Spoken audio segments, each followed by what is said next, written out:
Mesdames, Messieurs, c'est un plaisir de vous retrouver sur Alpha d'Afrique Télévision pour une nouvelle sortie du point de l'économie. La masse salariale du Cameroun s'est établie à 1522,8 milliards de francs CFA en 2024, selon le document de programmation économique et budgétaire à moyen terme 2026-2028. Un montant largement au-dessus du seuil de soutenabilité fixé par la Communauté économique et monétaire d'Afrique centrale.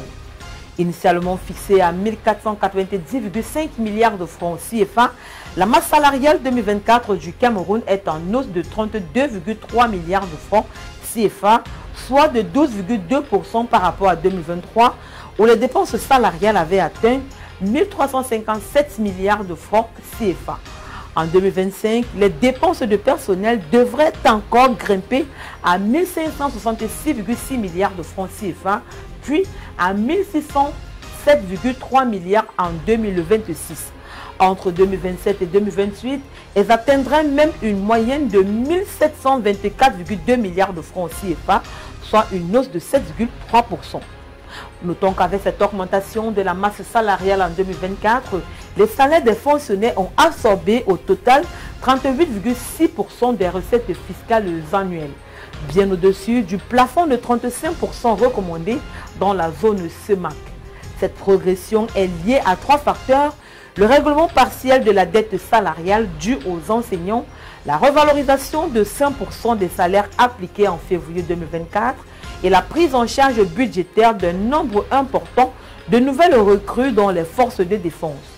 Au 1er janvier 2024, la dette salariale de l'État était estimée à 293,9 milliards de francs CFA.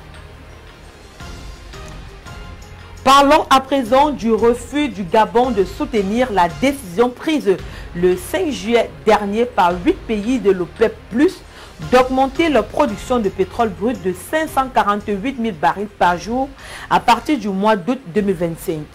Avec une production quotidienne d'environ 200 000 barils, le Gabon reste un acteur modeste au sein du cartel de l'OPEP+. Cependant, le pays a des ambitions claires et s'engage dans des projets structurants qui témoignent de sa volonté de valoriser ses ressources. Les initiatives telles que Cap Lopez LNG reflètent une stratégie axée sur la diversification énergétique et l'attractivité pour les investisseurs. Sans avoir augmenté sa propre production, le Gabon pourrait non seulement accroître ses revenus, mais aussi maîtriser les volumes de production. Cette approche lui permettrait de consolider sa souveraineté énergétique tout en s'adaptant aux évolutions du marché mondial. La prochaine réunion du groupe restreint de l'OPEP+, est prévue pour le 3 août prochain.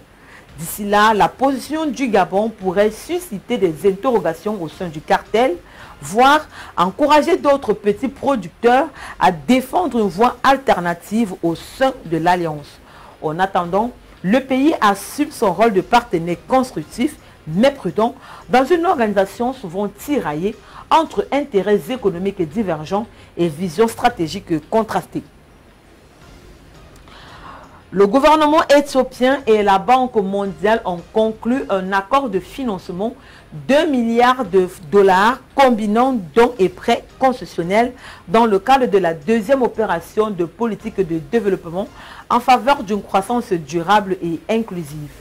Cette enveloppe vise à renforcer les réformes budgétaires, encourager l'investissement et protéger les populations vulnérables. L'annonce a été faite le 4 juillet dernier par la Banque mondiale. Malgré une croissance économique robuste, estimée à 8,1% en 2023-2024, l'Éthiopie continue de faire face à de grandes contraintes économiques et sociales. Son indice de développement humain reste faible à 0,38, tandis que le revenu par habitant est limité à environ 1020 $. Le pays est également confronté à une inflation élevée, estimée à 17,5% à fin septembre 2024, ainsi qu'à une pénurie chronique de devises étrangères qui pèse lourdement sur ses capacités d'importation et la stabilité macroéconomique à moyen terme. Bien que les détails de ce financement n'aient pas été dévoilés, l'institution a indiqué qu'elle prendra la forme d'opérations budgétaires à décaissement rapide, un mécanisme permettant de verser directement des fonds au trésor public pour faire face à des besoins urgents. À ce jour, le portefeuille actif de la Banque mondiale, à travers l'Association internationale de développement en abrégé IDA, en Éthiopie s'élève à 15,5 milliards de dollars, dont 6 milliards restent encore à décaisser. La Tunisie a accueilli plus de 4,3 millions de touristes au cours du premier semestre 2025, marquant une hausse de 11% par rapport à la même période en 2024. Cette embellie s'inscrit dans un contexte de reprise mondiale du tourisme, mais témoigne aussi d'une relance efficace de la destination Tunisie qui profite d'une conjoncture favorable et d'une stratégie de reconquête des marchés historiques. Il faut d'ailleurs relever que les recettes touristiques du pays ont progressé de 8,4% au premier trimestre 2025 par rapport à la même période de l'année précédente. Selon ces chiffres, les recettes touristiques du pays ont atteint en fin juin 2025 un montant de 3,3 milliards de dinars. Une dynamique encourageante pour l'économie nationale, fortement dépendante des entrées de devises.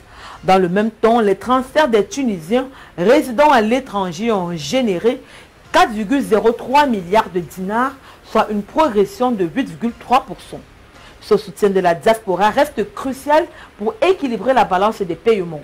Alors que la Tunisie a versé 8,2 milliards de dinars au titre du service de sa dette extérieure, ses réserves en devises continuent de reculer, tombant à 23 milliards de dinars, soit seulement 100 jours d'importation. En juin 2024, ces réserves s'élevaient encore à 24,1 milliards de dinars, couvrant 110 d'importation. Mesdames, Messieurs, c'est ici que se referme cette édition du Point de l'économie. Merci d'avoir été des nôtres. Les programmes se poursuivent sur Reflet d'Afrique Télévision.